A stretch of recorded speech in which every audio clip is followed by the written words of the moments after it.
Hey everybody, this is Chris, just jumping in before we get to the good stuff that is the live episode to say thank you for your patience. Sorry we didn't have this up at the beginning of the day, but also we didn't think we were going to have any episode this week, so thank you to Rob Southgate of Southgate Media Group for getting us the audio so quickly, and also for putting together this really rad live event here in Chicago that we got to do. The show's super cool. It's nice and quick. We'll get to that right away, but because I didn't have time to do all of our typical thank yous and plugs and things at the end, I'm just going to do that real quick here at the beginning. Thank you, as always, to Brennan French for the use of our key art. You can find him at his website, brennanfrench.squarespace.com. That's BRENNEN-French.squarespace.com. Thank you to BioQuery for the use of our theme song, .Sound Radio Volume 1 Instrumentality. You can find him at soundcloud.com/BioQuery. That's soundcloud.com/BIOQUERY. And also on music streaming services of your choice. Thank you also to the C2E2 team and Southgate Media Group again for putting together this live show. And feel free to find us at our website, bsgpod.com, or on Twitter at bsg_cast. We're on Instagram at bsgpod. We're on Facebook and YouTube. You can just Google Backstage Gaming. And get ready for a really fun live show. Bye-bye.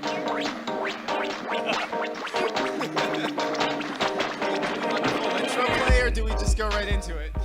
Hello, everybody. Hi, Thank you everybody. for coming. So do y'all like podcasts or something? Hi, everyone. We are Backstage Gaming. We are a podcast about theater and gaming and stuff. What does that mean? I don't even know. I'm Chris. I'm Dylan. Can we get just a really quick extra hand for Dylan? This dude drove all the way from Cleveland to be here tonight. Stop. So, like, commitment. Appreciate it. We are a theater and gaming podcast. Every week we take a look at some element of, like, how games put their stories together, how games engage with their audience, how games sort of... Let's rewind a little bit. Yes. Okay, so, hi, my name's Dylan. This is Chris. We already established that. We Yeah. are both fine arts majors at liberal arts colleges.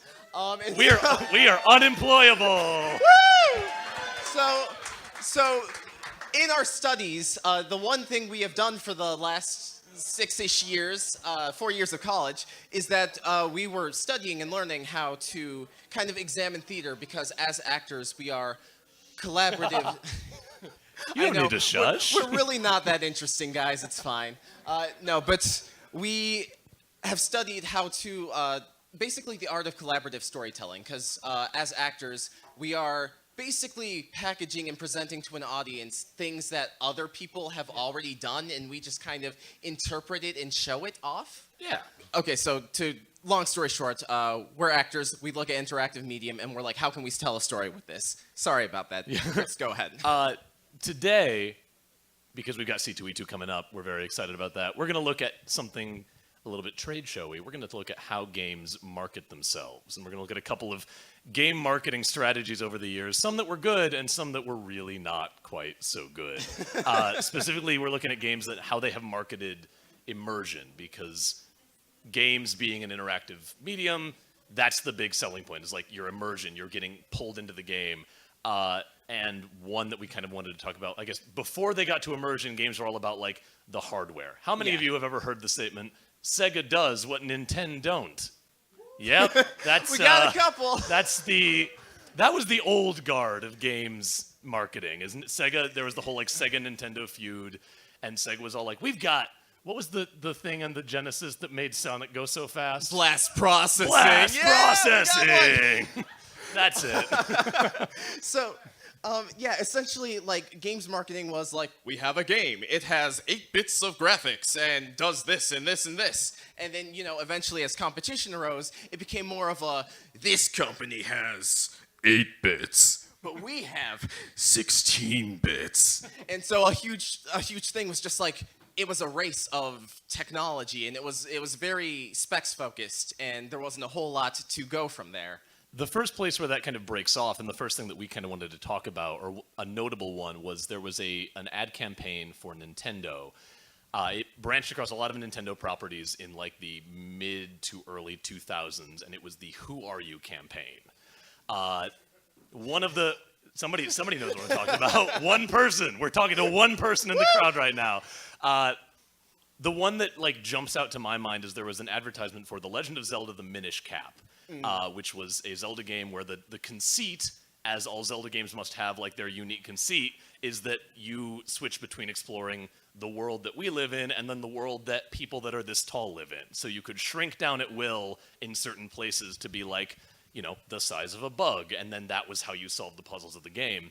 And there was this ad that ran on TV featuring a man standing there playing his 3DS in the middle of a subway station, oblivious to everything around him, and then like the Zelda world appeared around him and he like shrunk down to the size of a mite and saw there was like, you know, the cockroach in the New York City subway system skitters past him. There are like kind of dated CGI, computer-generated animated models of Link and Zelda running around past the gamer. And then at the bottom of the screen, you just see, "Who are you?" And there was a lot of advertising from Nintendo. There was one that ran in Japan for like a Metroid game featuring a gymnast doing like power poses and like doing a flip reminiscent of the screw attack in the Metroid games and landing in like a perfect 3-point pose. You know how a gymnast does. And then "Who are you?" appears on the screen. And that was like one of the first examples of like, they're not advertising the specs, they're not advertising the technology, they're not even advertising like really what happens in the game. They're advertising like, you are going to be immersed in this world. You are going to feel like you are becoming a part of this game experience that you are playing. I think the cool thing about the Who Are You campaign is it's not even just that. There is this idea they're selling that where like the games that you play and the games that you find fun, or like the ways that you entertain yourself in a, you know, a game sense, obviously, that is a form of self-expression. There are some Who Are You ads that are like, you can customize the colors to your Game Boy Micro or whatever. And it's really this idea of self-expression, and also like this game, you know, it's kind of hard to say this in like a non-capitalist sense, but like this game represents like who you are. Like, yeah, there was a sub tagline for this ad campaign. In some of the ads, it would just pop up like, "You are what you play." yeah. So this idea of like, again, like you just said, that is a very capitalist idea of like, buy these games, it defines you as a person. But like, that was the marketing idea here. Yeah. The other big one that, you know, kind of worked well, before we get into a couple that were far weirder that I want to spend more time on. Yeah. I'm assuming more of you will remember this than remembered Blast Processing, one person in the audience who's very much on our page. The PS2, the PlayStation 2, had its famous ad campaign of "Live in your world, play in ours." Like, that was the slogan for like every PS2 game. The idea that each game you have is its own virtual space that is its own living, breathing world that you get to interact with for a set amount of time. It was really a breakaway from this idea of like, these games are so real, and like when you get punched in the game, it's like you get punched in real life. You die in the game, you die for real. Yeah. It's a lot less like that, and it's more this idea of like, it's escapism basically. You are playing this game, and for however long you're playing, be it like, you know, 30 minutes of like grinding in an RPG or 5 hours of hardcore playing Grand Theft Auto, you are inhabiting this space, which I think is like, at least in college, that's what our professors hammered home about theater, is that when you go to a play, like, that everything is happening in real time in front of you. Yeah. And I think the cool thing about Sony, what Sony was doing, is that they were kind of pushing that idea. Yeah, it's honestly like, it's reminiscent. There's a current movement in the theater community for what is, I don't know if there's like a term that's been established for it that's like everyone is using, but I'm gonna call it immersive theater. Things like, there was a famous production of Hamlet in it was either Baltimore or DC, called that they were calling it Sleep No More. Yep, somebody. Thank you. Y'all know. And it was for those of you who don't know, they basically rented out a warehouse with like several rooms and staged a production of Hamlet that like just happened in real time. Oh, thank you. I'm an idiot. Oh my God, thank you so much. Thank you for saving me from looking like a fool. It was McBee. I was thinking Hamlet because Sleep No More monologue, whatever. It was happening in real time in this space, and like different scenes would be happening not necessarily simultaneously, but like moving from room to room. And so you as the audience were free to wander from room to room and just experience whatever portion of the play happened to be happening in that moment. Recently here in Chicago, the Windy City Playhouse did a production of, I want to say the play was called Southern Gothic. Thank you. Yep, I'm getting nods from the audience. I love similar Chicago. deal. They built basically just a small facsimile of a house in their space, and it was the same idea. You wander around and see whatever scenes are happening in the room you decide to be in. And that is something that theater is just now getting its toes into, but as you can see from these ad campaigns, this idea of like entertainment you can immerse yourself in more genuinely is something that games have been maybe not delivering on, but promising for a very long time. Sorry, no, I was just saying that they've been toying with the idea. And I'm sure we're going to see even more of that as things like VR start to take off more and more. Assuming it does take off. Yeah. But we've talked too much about things that are good. Let's talk about things that are terrible. In particular, we're going to talk... I don't want to... Let me make clear, for anyone who's a big Sega fan, I'm not saying that the Sega Saturn is a bad console. I will say the Sega Saturn had some terrible advertising campaigns. First off, there was one that I had forgotten about, but Dylan reinformed me of last night as we were prepping for the show, called Theater of the Eye. Theater of the Eye. It is the most David Lynchian thing I've ever seen that was not directed by David Lynch. To the point where when it says Sega Saturn at the eye catch at the end, it says it in like the Twin Peaks backwards speak, like Sega Saturn. The scene begins, the commercial begins. I want you to imagine it's like 92 when the Sega Saturn is the thing? No, it's got to be later than that. Later than that, 94, 96. Yeah. Thank you. 1996, you're watching your Saturday morning cartoons. Commercial break comes on. You see one for breakfast cereal. You see one maybe targeted at the parents who are watching with their kids. And then you see a human eye zoom in, enters the pupil.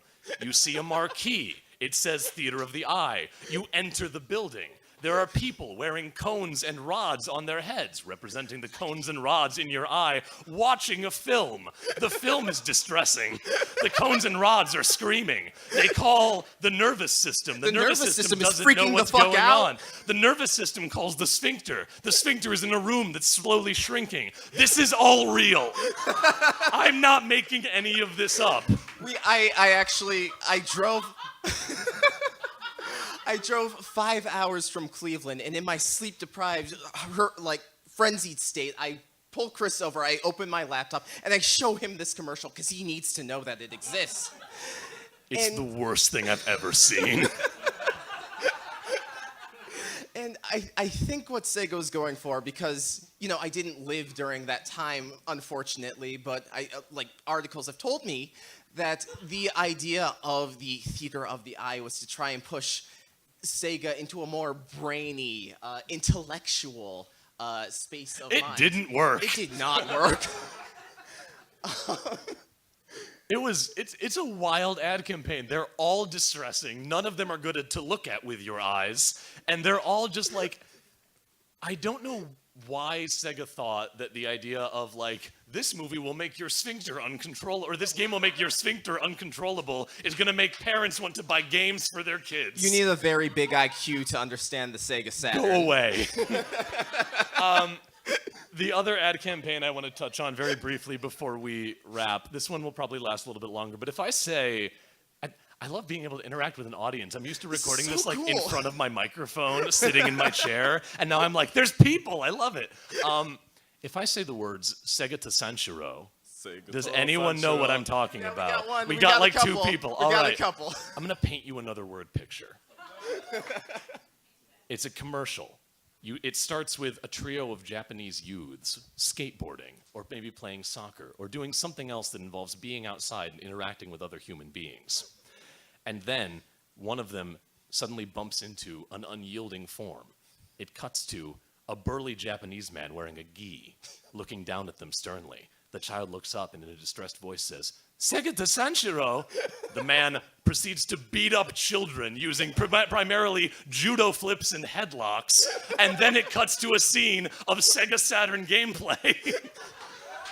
If you go outside the house and don't buy a Sega Saturn, Sega Sanshiro will beat the shit out of you. I can tell that some of you think I'm making this up. Google this shit. It's real. It's the best ad campaign I've ever seen in my life. I love it with all of my heart. I don't know why they thought it was a good idea to threaten violence upon people who didn't buy their product, but they did, and I'm so thankful. And like, it never has anything to do with the game. You'll get like kids playing soccer, Sega Sanshiro shows up, inflicts his justice upon them, Chris, and then it's like, hey, you don't understand. Why are you outside? There's a Sega Saturn in your house. buy Sonic the Hedgehog. Sonic the Hedgehog. It's way better than being beaten up by a middle-aged Japanese actor. Do it. I don't get it. And like, I mean, I guess that's a kind of immersion if you're threatening physical harm upon the people who don't buy your shit. But here we are. Chris, buy Panzer Dragoon. It's great. I mean, I believe you, Sega Sanshiro. Please release me from this headlock. Never. I can't buy the game if I can't get to the GameSpot with my wallet that you've taken. Very well. I don't get it. I don't understand. But at the same time, I very much love that it exists. And I'm getting the flashing light. We can wrap up a little bit early because, you know, people have gone late, and that's about all we had to say. Thank you all for joining us on this adventure. Thank you so much. If you like what we have to say, all of our social media and shit is in the program. Thank you to our friend Brennan French, who did our key art. He's sitting there in the audience. He's a great guy. Thank you to BioQuery, who did the music that you're about to hear. And as always, thank you for listening. Thank you very much. Woo!